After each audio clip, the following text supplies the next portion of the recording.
my goodness, we have done it. 100 movie reviews. Almost a fifth of my silly channel is movie reviews.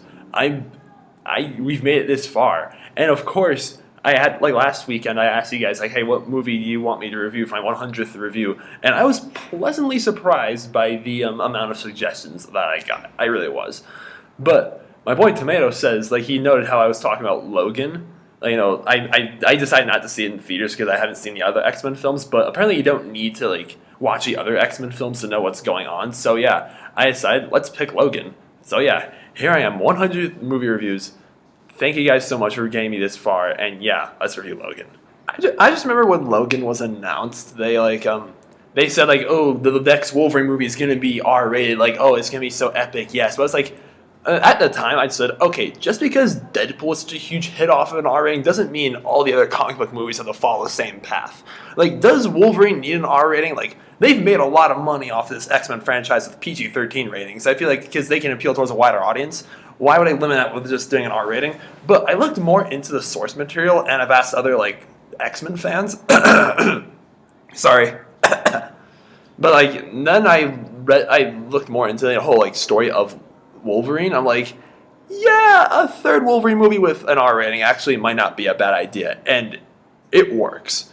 The action in this movie is beautiful. Like, when there's the action isn't like the backbone, I wouldn't say that, but like when there's action, it looks amazing, and the fight scenes and the choreography and the cinematography all work so well when there's like action going on. And Logan and the little girl that he has to protect the entire movie like are just like shredding bad guys up. Like, yeah, it's amazing. And like the whole character dynamic between Logan and also Charles Xavier, like they're both old timers. Like Wolverine and Professor X, they're both old. They're living in like not even retirement homes, just like crap holes, and they just had it with this whole X-Men life. But this little girl, who's played excellently by Daphne Keane, I think is what her name is.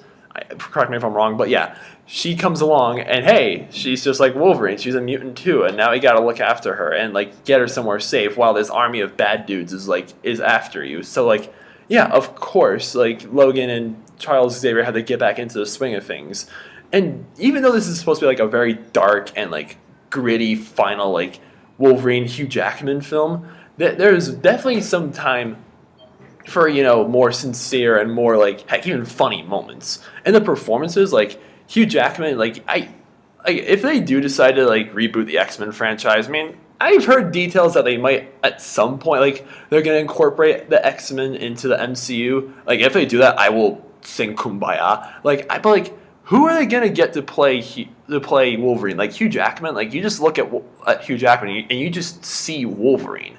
Like, I can't see anyone else playing him. Like, I gotta see the other X-Men films now because Hugh Jackman and Patrick Stewart as Professor X, all, like, they own these roles. Like, they've been doing them all for so long, and, like, a child actor, like, you know, who plays Laura, that's the little girl's name in this movie, yeah, they all just kick it, like, in the best way.